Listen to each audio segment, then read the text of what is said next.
So we are out early this morning up on this mountainside tracking down some coal drift mines that operated between 1905 to 1915, and they're in an elevation of about 15 to 1600 feet that ran along the top of this mountain. So the only way to get to this site is from the top of the mountain and go down through this draw. So first time ever coming here. So it's raining, but this is the only time we had to do this, so we're just going to try to make the best of it.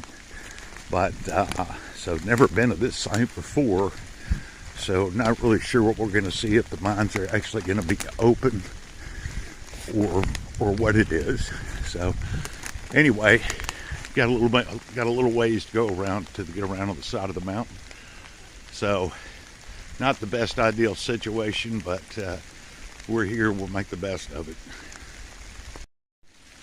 Okay, we're making our way in from this direction, coming through that ravine, that holler. So there are coal tailings piles everywhere. This could possibly be the first of the drift mines that we're looking for. And there'll be a tramway bed remains going all the way around the top of the mountain just below the lip. So we're going to start over here, and we'll start after we leave that, if that's a mine, we'll start working our way around to the right, and it'll take us pretty much all the way around the top of the mountain. So Mr. Box is heading over there to see what that looks like. So there's that mine right across the way over there we were looking at. So notice this over here. This was another coal drift mine opening right here. You can see that's collapsed. You can see the haulage way right here, heading down this direction. So it's a lot of coal mines up here. So, and that was probably for the air ventilation, and this was your main haulage way going in. So anyway, head back over in that direction real quick. Check that out. Okay, Mr. Box found a little side at it right there. That's just an overhang, right? Yeah. Okay. So See the stacked retaining wall right there? you can see the coal is everywhere. Pretty rich coal. And so you've got the remains of a stacked rock wall here. And so you definitely had another entrance going in this way. So yeah, when I noticed that stacked wall, I'm like, that is not. yeah, they had another entrance right there. So you got your drift mines up there, one back behind where Mr. Box is. Then you've got a small adit right over here. So we haven't even gone around the corner yet. So yeah, got that opening right there. So, all right.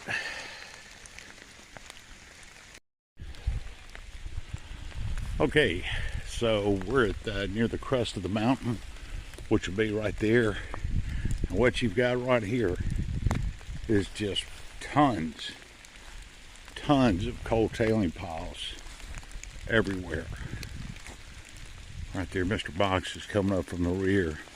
But it just tells you how big this coal mining operation was up here on the top of the mountain. Right. Tramway bed is right here, so that's the route we're going to take. Looks like you got the remains of one right there that's closed. Maybe it's open behind that rock. But I don't know if I've ever seen this many coal tailings piles. Like I said, you just see the coal right there.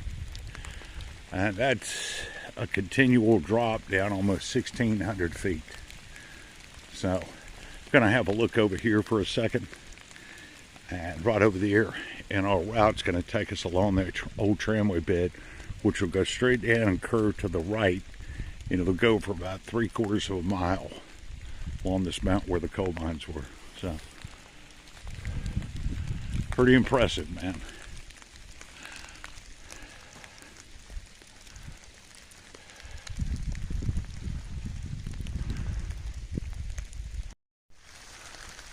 Is it open? Okay, this is one of the first drift mines that we're supposed to check. Like I say, just look at Mr. Box for size comparison. You just see how big that was.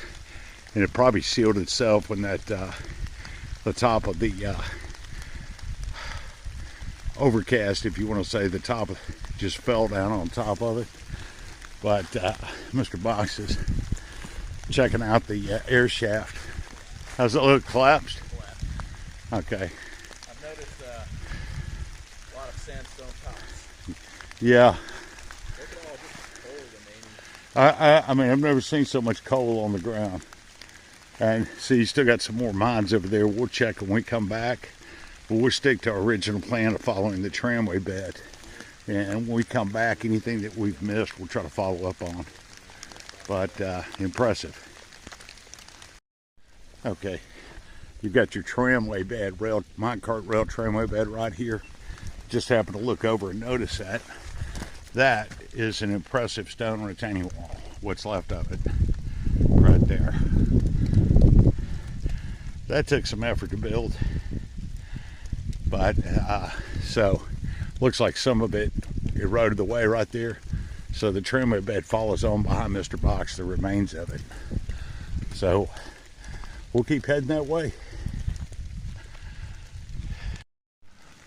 Okay, so the tramway bed comes down, angles down a little bit. So what we're going to be doing is looking for these cold drift mines. They're going to be up above the tramway bed. So we're going to have to keep an eye out. You definitely couldn't even do this in the summertime, but looks like maybe some local hunters or somebody still uses this tramway bed, which is, it's smart. Keep it cleared.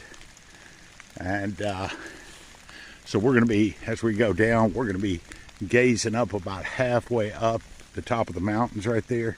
So we'll be gazing up to see if we see any drift mine openings, or your biggest telltale is tailings piles. So anyway, even though it's raining a little bit, still a pleasant field trip out here. Okay, we've seen about 5 smaller drift mines. They were collapsed, the entries were open. So we're heading on this direction, and this right here is the remains of a stacked rock wall, because this is where the tramway line was. So this is a good telltale, small stacked rock wall to keep the rail lines level. So we're going to be following on around this way, and hopefully it's going to take us to some more drift mine sites. But some serious fall coming up from the bottom of the mountain, and you got the top right up there. Right now we're at about a good 1,500 foot elevation right now.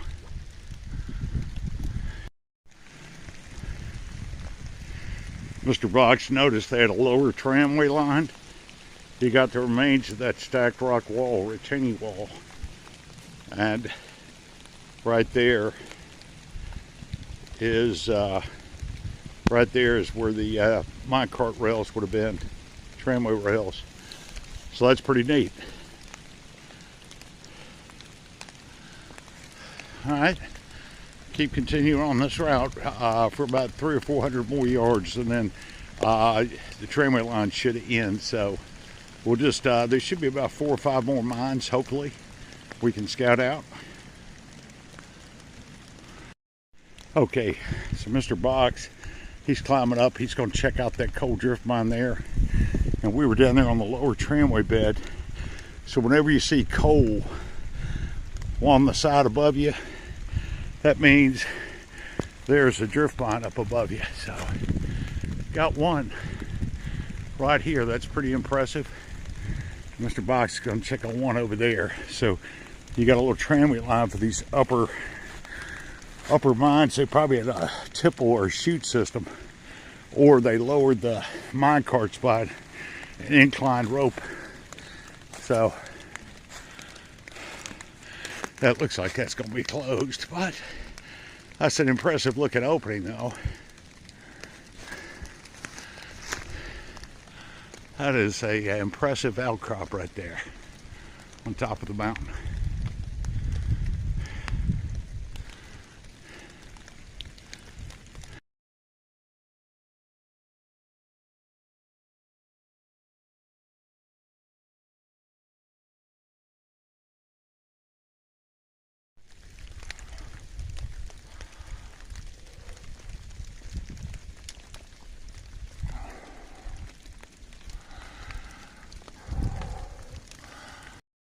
Okay, so Mr. Box came out that little hole, and we're going to try to keep on this level because this is where several more of the mines are. So you've got the upper level, mid-level, and lower level tramway lines. So they really spent some money to develop all this back over 100 years, about 115 years ago. So, all right, we're going to head this way for a little while. So, a little bit hard to navigate along the side of the mountain. So we drop back down on the remains of the tramway bed, and right here is another impressive stacked rock wall to keep the tramway line where Mr. Box is level. So, like I said, and the mining company, they spent some money to just develop all this right there. So, all right, follow Mr. Box around. He's on point. Okay, we had to kind of work our way down from the top. And what we've got here is a sunken rail bed right here. So, where Mr. Box is headed, there's remains of a tailings pile up there. So there's not going to be any coal mines in here because the coal seam is way up above where Mr. Box is heading. So, but kind of unique. They had a sunken rail bed here, and it goes all the way around, keeps going for a good ways. So anyway, he's heading on up there. I'm probably going to join him in just a second.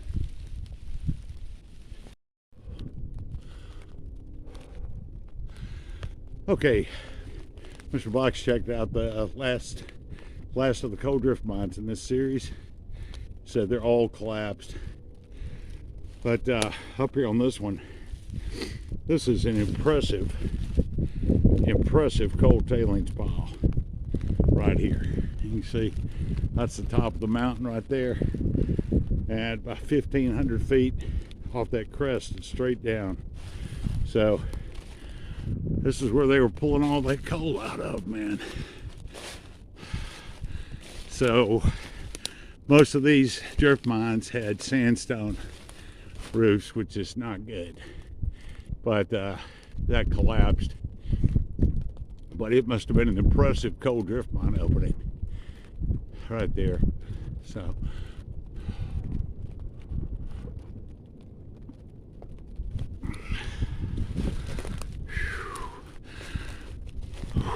there's your tramway line running down there. They had to have some kind of a chute system or incline tramway system to get that coal down to the main rail line. But there he is over there. But anyway, nonetheless, I mean, it's tapered off with the rain, but I tell you, man, the cloud covers obscuring the view down below in the valley, but impressive. But boy, it must have been really cold up here in the wintertime with this wind. My hands are completely numb. So, all right, we'll have a look around a little bit more. Might be a couple of more coal drift mine sites on the way back. But so far on all, it's been an excellent field trip up into the mountains to find these coal drift mines from the early 1900s.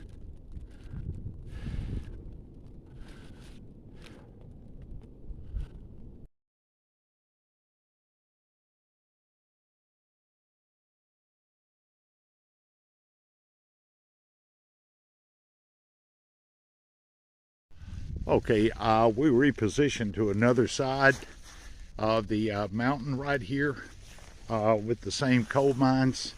There was a few that were separated from the main body of coal mine workings. So the only way to get to it is to cross back over the mountain. And these are on the other side of the mountain. So I'm sure they all interconnected. But you can see it's a nice little drop.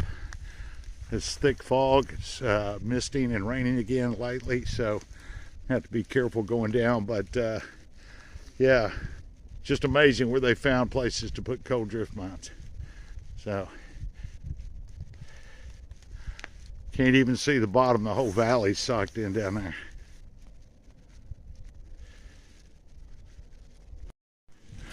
Okay, had to make it down from the top there, and coming around, Mr. Box just found the first mine right there. That's an impressive cover, and he said it's completely flooded, but like I said, where they went to find these coal mines, the coal seams, I mean. But so should be another one close by around the corner.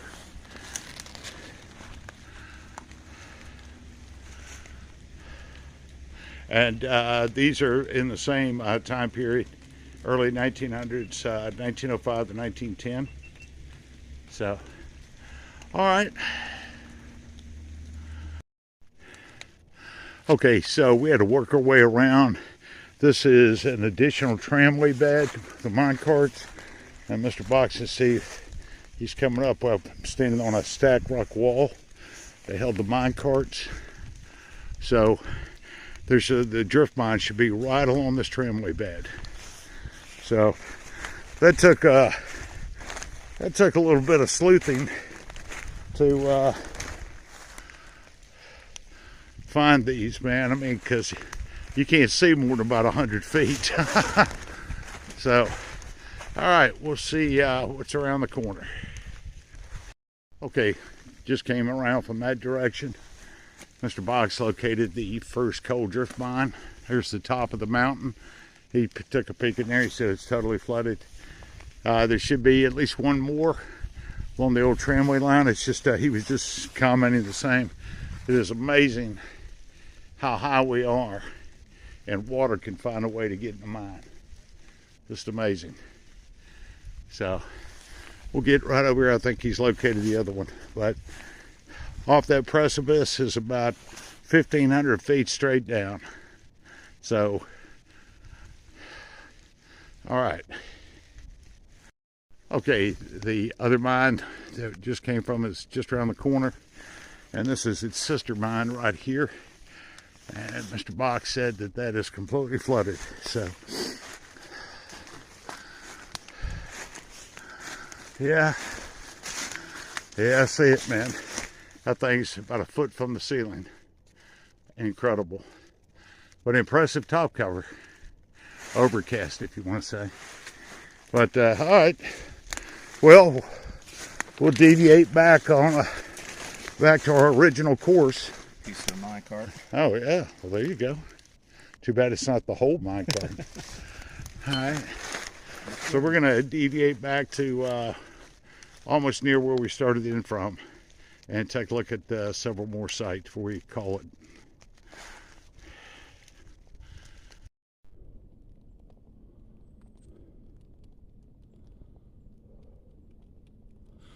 Okay, so we repositioned to another side, and we checked out a couple more coal drift mine sites.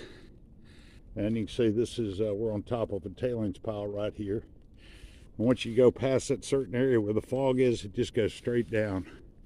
But impressive scenery. It's just, we were talking, it's just no telling how much money was spent to develop these coal mines. And you know how much Mr. Box went in and he said it was not even 20 inches, which is lower than the mine reports. So you just wonder how in the world they even made a profit. But all that straight up ahead is just coal tailings piles. So somewhere down here is where they had an incline. They had a rotary dump, and they had an incline that went down and dropped straight down to the valley, over 1,000 feet. And there was a small railroad, like a dinky line railroad, and it took the transport of the coal about 1.5 miles down to the railhead where they had a loading tipple. So just a massive amount of money invested in developing these coal drift mines up here. So this is not an easy place to reach. So anyway, we've got a couple more to check out before we call it for this field trip, but Nonetheless, impressive scenery, good hike.